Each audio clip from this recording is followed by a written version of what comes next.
जय हिंद दोस्तों, आप सभी का स्वागत है आपके अपने इस यूट्यूब चैनल पर। दोस्तों, आज के इस वीडियो में जानेंगे आखिर ये वायरल ऑरफिश है क्या। What are you दोस्तों, doing? हाल ही में मेक्सिको के What are बाजा you doing? कैलिफोर्निया के सूर क्षेत्र That's a में एक goldfish. दुर्लभ ऑरफिश समुद्र तट पर देखी गई। दोस्तों, यह मछली अपनी लंबाई और चमकदार सफेद रंग के लिए जानी जाती है। समुद्र तट पर मौजूद लोगों ने इस मछली का वीडियो रिकॉर्ड किया है, Ah. जो आप सभी लोग देख पा रहे होंगे, सोशल मीडिया पर वायरल हो रही है। दोस्तों, देखिए यहाँ पर बड़े-बड़े What are न्यूज़ you चैनलों doing? तक एक ही What चर्चा are हो you रही है। क्या doing? यह विनाश का That's a संकेत है? goldfish. जापान से लेकर अमेरिका तक इस मछली को अक्सर डूम्सडे They've फिश almost कहा never जाता seen है। live. माना जाता है कि जब भी इस मछली को देखा गया, उसके बाद कोई न कोई सबसे बड़ा प्राकृतिक Ah. आपदा आई है, जैसे कि भूकंप या फिर सुनामी। लेकिन क्या Wow. सच है ये? आइए जानते हैं आज के इस वीडियो में। तो आप सभी लोग इस वीडियो को शुरू से लेकर अंत तक ज़रूर देखिएगा। दोस्तों, आखिर ओरफिश है क्या? ओरफिश गहरे समुद्र में रहने वाले जीव हैं, जो मेसोपेलाजिक क्षेत्र में पाए जाते हैं। मेसोपेलाजिक क्षेत्र कौन से क्षेत्र होते हैं जहां पर कोई प्रकाश नहीं होता? ये आमतौर पर सतह से लेकर 650 फीट तक गहराई पर रहते हैं। आप सभी ने ध्यान दीजिएगा दोस्तों, उनकी लंबी रिबन जैसी आकृति होती है, जो उन्हें अन्य समुद्री जीवों से अलग बनाती है। और फिश जो है रिबन जैसी आकृति, आप सभी लोग यहाँ पर देख पा रहे होंगे दोस्तों, यहाँ पर फोटो में देख पा रहे होंगे, ये रिबन जैसी आकृति है इसका, देख पा रहे होंगे। दोस्तों, ओरफिश अपशगुन क्यों माना जाता है? अपशगुन जो है जापान के पौराणिक जो कथाओं में समुद्र की देवता या फिर रायगनो तसुकाई के रूप में माना जाता है। ऑरफिश को लंबे समय तक तूफान, चक्रवात, सुनामी और भूकंप जैसी प्राकृतिक आपदाओं की भविष्यवाणी करने के साथ जोड़ा जाता रहा है।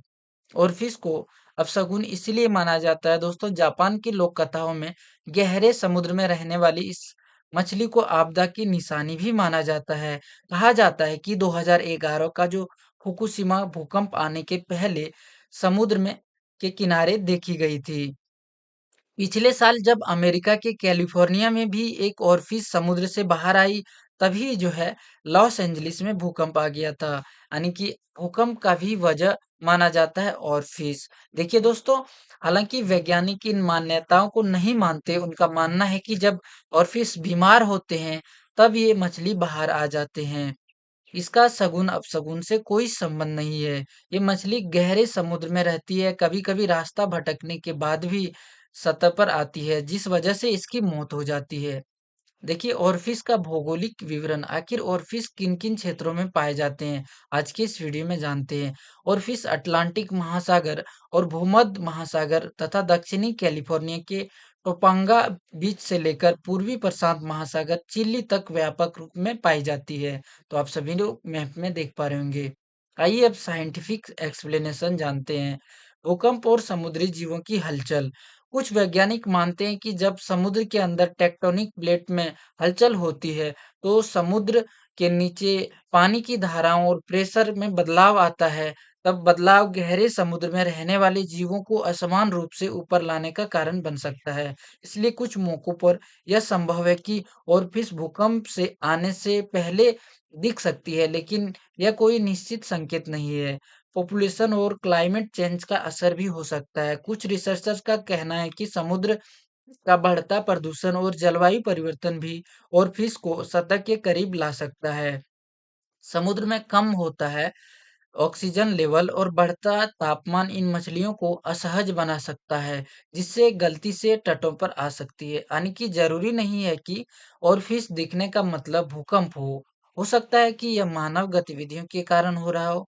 आइए अब जानते हैं दोस्तों, ring of fire. Ring of fire जो है, इसी के इर्द गिर्द यह मछलियां दिखी जाती है। आखिर रिंग ऑफ फायर आखिर है क्या? रिंग ऑफ फायर एक ऐसा क्षेत्र है जो प्रशांत महासागर के चारों ओर फैला हुआ है। यह भूकंप और ज्वालामुखी गतिविधियों के लिए जाना जाता है। यह क्षेत्र टेक्टोनिक प्लेटों की गतिविधियों के कारण भूकंप और ज्वालामुखियों के लिए अत्यधिक सक्रिय है। इसमें कई देश के तटीय क्षेत्र शामिल हैं, जैसे कि जापान, अमेरिका, कनाडा और कई अन्य देश भी शामिल है। दोस्तों, यह जो इमेज है यूएस नेवी की है, 1996 में ली गई है। दोस्तों, यह जो ओरफिश है, ओरफिश जो कि 23 फुट लंबी है, काफी ज्यादा जो है आकर्षक जनक इमेज है, आप सभी लोग देख पा रहे होंगे। ये इमेज देखिए अच्छे से दिख रहा होगा। ये यूएस नेवी की यह पिक्चर है, आप सभी लोग देख पा रहे होंगे, जो कि 1996 में यह पिक्चर ली गई थी यूएस नेवी के द्वारा। आप सभी लोग देख पा रहे होंगे पिक्चर में। क्या हमें ये ऑरफिश से डरना चाहिए? दोस्तों, सवाल यह है कि क्या ऑरफिश सच में आने वाली आपदा का संकेत देती है, या फिर वैज्ञानिक दृष्टिकोण से देखें तो इसका कोई ठोस प्रमाण नहीं है। हाँ, कुछ बार देखा गया है कि भूकंप से आने से पहले ऑरफिश सतह पर आई है, लेकिन हर बार ऐसा तो संभव नहीं है। इसलिए डरने की कोई ज़रूरत नहीं है, बल्कि हमें वैज्ञानिक तथ्यों को समझकर लॉजिकल तरीके से सोचना चाहिए। दोस्तों, यह वीडियो कैसा लगा?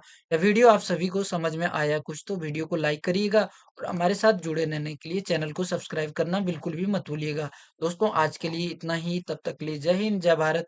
Thank you so much and wish you all the best.